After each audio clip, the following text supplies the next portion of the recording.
Hey guys, how's it going? So today's video is going to be a foundation review slash demo on the new Covergirl Vitalist Healthy Elixir foundation. I just picked up this yesterday at Walgreens and I believe I paid around $12. I can't remember exactly, but yeah, so this looks pretty cool. I am just pulling them up on my phone, actually on Ulta's website, and it says, and I'll just kind of read it verbatim, it says, Covergirl's Vitalist Healthy Elixir Foundation has a vitamin-infused formula with a special antioxidant and vitamin complex. Finally, a hydrating formula, so hydrating, for beautiful, buildable coverage that glides on smoothly for a flawless look.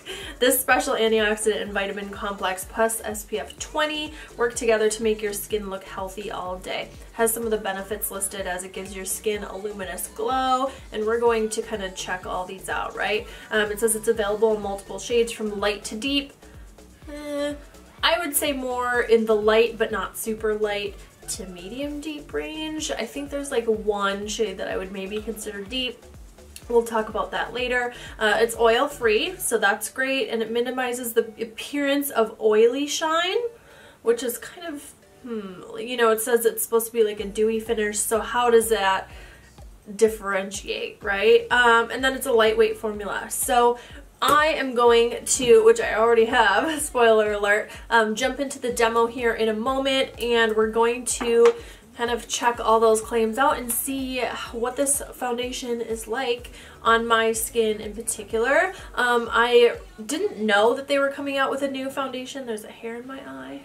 Until yesterday, I follow Kelly Strack. She's a YouTuber, and I follow her on Snapchat, and she said she was trying out this foundation and I didn't know it existed. So I went to my Walgreens a couple of days later. I found myself there and I purchased it. So I haven't watched her review yet because I like to kind of go in without any bias, I guess. Sometimes it's nice to watch them beforehand because then I can notice things that maybe they noticed. But that being said, I decided not to watch it yet, but I will probably as the day goes on or as I get near to the end and see what I think. But yeah, a little bit about my skin as some backstory. I am combination, which I think is really nice for foundation reviews because you get to see kind of both sides of the spectrum. So in my T-zone, I do get quite oily. It goes kind of, it varies in, what do you call it, an extreme throughout the year, and I would say I'm less oily now than I usually am, but it's still there, especially in the spot right in between my brows. That's the worst for me. And then I'm very dry right now, very dry on this part of my face, and I do have some sort of like flaky-ish patches, just small ones over a couple blemishes. So yes, we will see how it sits on texture and that sort of thing. I don't have tiny pores by any means, and I do have some fine lines. My Botox is wearing away, so we got some horizontals coming back here, but yeah, so other than that, this should be a pretty good canvas to work with to test this out to see maybe if it would be better for dry skin or if it's great for oily or combination or both. Let's see. If you guys have any questions as I move along through the video, just write them down below in the description bar and I will be available to answer them as I always am. I will also leave a link to the foundation online. I looked just now on Ulta.com and they're sold out. So I don't know if they are sold out everywhere. I will do some digging and see if I can find it linked online somewhere. And of course I did find it at Walgreens, so I'm sure it's at CVS as well, probably Target too, so wherever carries Covergirl, Walmart is usually the cheapest. So I will do some digging and see what I can find for you guys and leave those links down below. Be sure to subscribe to my channel. If you're not a subscriber already, I would love to have you guys. And if there are any other new foundations or newer foundations you would like me to review, I would like to get back on the train now that I'm done with school. These are some of my favorite videos to film, and I think they're kind of the most helpful. So if you have any requests for foundations, especially drugstore, leave them down below and I will do those for you guys. All right, let's get into the demo so I don't talk your ear off forever. Alright, you guys, so here is the foundation packaging. The lid feels really cheapy. It's plastic, but you know how sometimes I feel like there's different qualities, right? The lid feels really cheapy, but it's a nice kind of glass bottle, and there's a pump, as I talked about in the intro. So really good on the packaging, I would say, for the drugstore, more than I would expect. So yeah, the shade I got is medium beige. I looked online and it looked like there's 14 shades, generally more in like the light to medium deep range, right? There's not a lot, at least what I didn't see when I was in store. There weren't a lot of like really fair shades and deeper shades. So it's one of those things, I mean, they don't often get it right in those areas. If you're more medium, which I am now because I have some of this tanner on, you're golden. So it's a little disappointing if you're in that range. But yeah, so mine is medium beige, and yeah, we'll see if this matches. They didn't have a tester in the drugstore for this shade. They only had one shade to test, so you could test the formula, and it was like the fairest one that they had. So we shall see. At least it was a glass bottle, so I could kind of see the color, and this seemed to be the closest one. You never know. For this review, I'm gonna prime half my face. I'm gonna use the Ordinary High Adherence Silicone Primer. You can see the packaging here. This is really, really affordable, and I've been really liking this lately. I know the light, when it gets close, kind of blows out the color, but yeah, you can get this on beautylish.com. I'm just going to use a little bit and do half of my face. I'm going to do this half and just see what the difference is throughout the day with this foundation. I love the way this primer feels. It feels so nice. Okay, and this foundation said it's buildable full coverage. So I'm just gonna take one pump and see what that does. Oh, no, I'm not, because that's like a pea size. Okay, I'll do 2 little pumps here. The formula seems to be, it's not running down my hand, but it still feels kind of lightweight, not heavy and moussey. So yeah, we'll see. I'm liking that. I'm going to be applying it with a beauty blender. I just feel like, I don't know, this is just my chosen method right now, especially for something that's not a heavier kind of cream or mousse formula, which sometimes I kind of like to thin out, I guess, with a really dense brush so I don't have such a thick layer, but I think this should be good here. And feel free to use any sponge that you prefer. It doesn't need to be the beauty blender. This is just my favorite one. So I'm just going to take, let's see if this is the right color, right? I'm just going to take this and apply it onto my skin. What I'm noticing so far is that the coverage is not very good. I definitely wouldn't call it a full coverage. We'll see maybe what another layer does. I'm happy with this kind of coverage. I don't necessarily need a fuller coverage foundation. But, you know, if it claims to be full coverage, I feel like it's annoying if you have to do multiple layers to get there, you know? One more pump at least. The color seems to be pretty good. Maybe a little bit more pink than my Sunless Tanner, so I might bring a little bit down my neck, but other than that, it's pretty good. I can definitely work with the shade. Okay, so layer 1 is on. From a distance from my mirror, it's looking pretty good, but I'm just gonna pull out my handheld and see. I mean, it covered quite a bit. Where I have some kind of darker spots from recent pimples. Thank you, stress. I can still see that purple quite a bit here and here. Let's see. It doesn't look like it's settling too much into anything. And the finish is pretty glowy. It's a pretty nice kind of natural glowy finish. So that's really nice. I think I'm going to test the Buildable Claim with one more kind of lighter layer. So let's do that now and see if we can get some more coverage without kind of compromising the look of the texture of my skin currently. So let's see.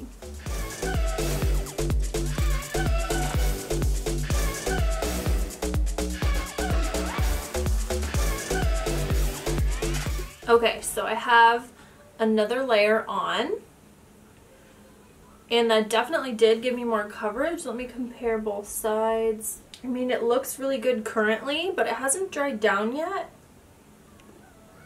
And it doesn't look, I don't know, it almost looks like it's not going to last as long being this full coverage.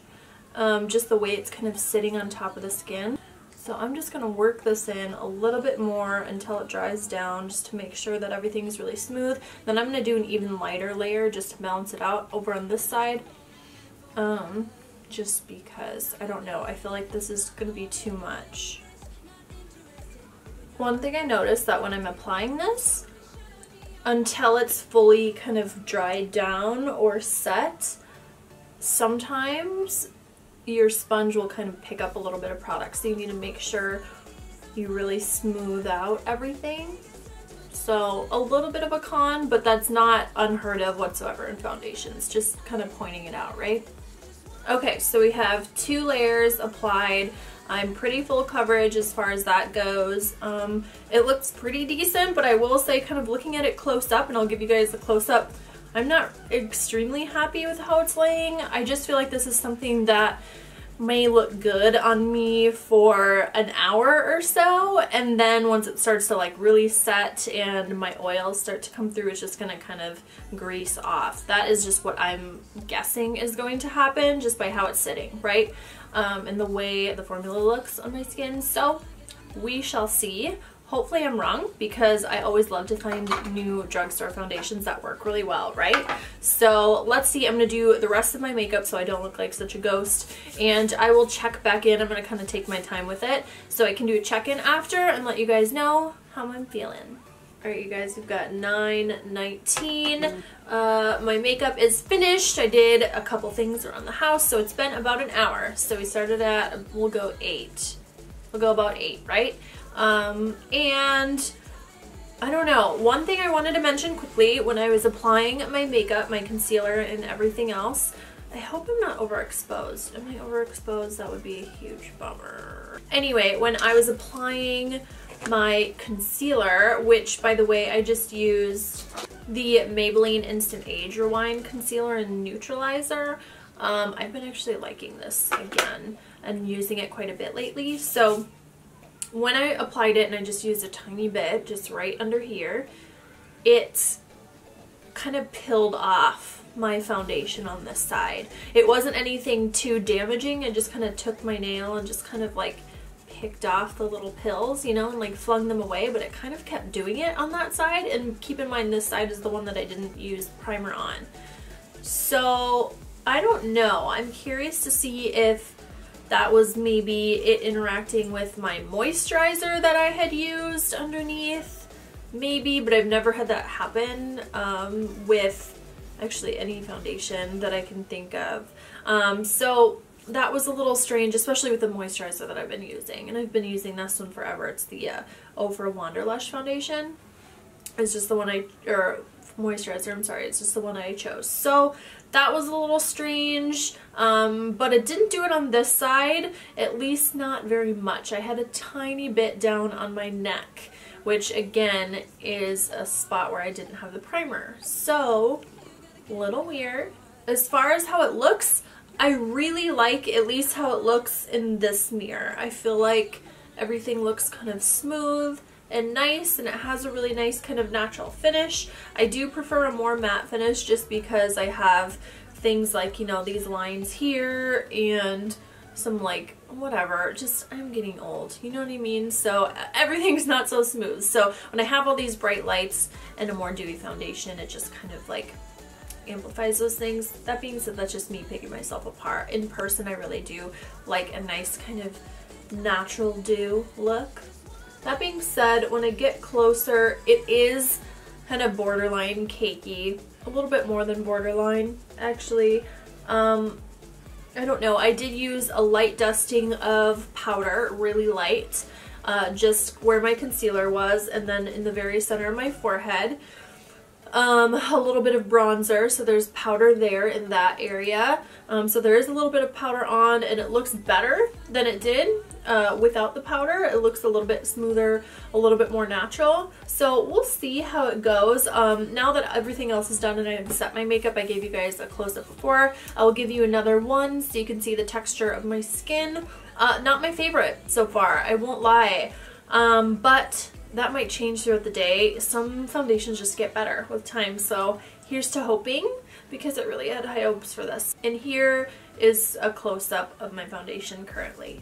So here's what we're looking at so far. I turned down my brightness so you guys can see it. Let me see if I can get even closer. Yeah, just like not my favorite. It looks kind of like it's just sitting there. Nothing settled like in these lines here. It's not too bad in my pore area, but focus. But that could change, so we shall see. Alright, you guys, it is about 1 o'clock, so that means it's been on for about almost 5 hours. Well, I've been wearing it longer than I thought. And I have to say, I'm actually quite impressed with how it's been holding up so far based off of what I originally thought it was going to do. It feels, how do I describe it? It feels not super dry. I can't see where I touch my face or anything when I touch it, so it's not lifting up the foundation, but I don't know. I feel like if you were to wipe a little too hard, or if you were eating and wiping your mouth, it might come off in certain areas. Let's see about my T-zone. Yeah, still feels pretty good in that area. I haven't blotted or repowdered or anything in 5 hours, so I would say overall it's pretty good. One thing I will say is that it oxidized quite a bit more than what I'm used to, so if you are interested in this foundation at the end of everything, I would say go a shade down, because I looked in the mirror just a little bit ago. I wasn't looking in the mirror at all, actually. I wasn't paying attention to it whatsoever, and I was like, oh. Hey. So that's a thing, but other than that, nothing else looks remarkably different from when I checked in 4 hours ago. So it's a good sign, and I will see you guys in a little bit longer. What'd you do? I didn't touch it. Alright, you guys, so it is just after 4 o'clock, so that means I've had this foundation on for about 8 hours. So about a full day's wear, and I would try and wear it for a little bit longer, but generally this is as long as most people are going to wear it. And I don't notice much of a change. It's starting to get a little bit oily, but it's not breaking apart, so that's positive. If I just had probably like a blotting sheet, that could probably take care of it, I would think. It's settling now a little bit more into my pores, but it's not breaking up anywhere, actually. It surprised me a little bit, I'm not gonna lie. It ended up surprising me in the end. There are some things that I'm not loving about it. I didn't use an eyelid primer today because I didn't do any eyeshadow. And then I used a quick like dusting of eyeshadow at my lash line, like a dark brown, and now it's creased everywhere. Damn it. So my final thoughts would be, it's not a bad foundation. I think if you don't have any issues with pores, then you might like the way this looks. If you don't mind like a medium to medium full coverage, I think this might be something that you want to try. I think if you're looking for a really full coverage foundation, I don't love how it looked with 2 layers. It started to look a little strange, so I would say that. If you don't have tons of like acne scarring or anything like that to cover up, that would probably be good. You could always spot conceal, of course, so keep that in mind. Let's see, what else? It doesn't seem to be settling too much at all. I mean, not too bad. I will give you guys a close-up, of course, when I am done here. Actually, I'll insert it now. So yeah, I mean, it doesn't look too bad. It's definitely worn. It's been on for a full 8 hours, but I don't notice, you know, any spots wearing off, especially because it's like a more dewy sort of finish. I totally expected parts to be kind of wiped off. I expected it to be kind of broken up and kind of lifting in this area and on my nose and on my upper lip. It's really not bad. I mean, is it my favorite? No, not really. There's something about it, about the way it applied, that was really strange. It could have been my moisturizer, but then again, it applied fine on the part that I had the primer on. At the end of the day, the primer versus no primer doesn't look any different. It looks the same on either side. So there's that, but it applied much better with a primer. So I don't know. There's little things about it that I'm not loving, and I can't really put my finger on it. So I think I'm going to have to give it a couple more tries, and if I figure out a way to make this, you know, actually work out and to perform really nicely to a point where I can actually recommend you go purchase it, I will do that, and I will put it in my monthly favorites video. So look out for that. If it's not there, I couldn't figure it out, man. You know, a recent one that I liked a little bit better that was sort of similar to this one was the Neutrogena Hydro Boost Hydrating Tint. Granted, this isn't a full coverage product whatsoever. So this makes me really want to try the L'Oreal Pro Glow. I haven't tried that yet. I tried the L'Oreal Pro Matte and I did not like that at all. I have a review on that one. That did not work for me. But I think I'm going to try that one. If you guys are interested, leave me a comment down below if you are, and I will do that one next week. So yeah, final thoughts. I think it's a good product. There's just a couple small things that are bugging me that doesn't kind of wow me. Granted, it is drugstore and it is a lower price point, but still at the same time, I think there are probably products that perform better. I know there are definitely ones that I've tried before. I still prefer like the L'Oreal True Match over this one. I don't love the True Match Lumi, but that might be closer to this one in formula. So not really sure. Let me know if there are any other foundations that you guys would like me to try. I will definitely do that for you. Please give this video a thumbs up if you like foundation reviews and demos. If you're not a subscriber already, be sure to subscribe to my channel for more content every week. I love you guys, and I will see you in the next one.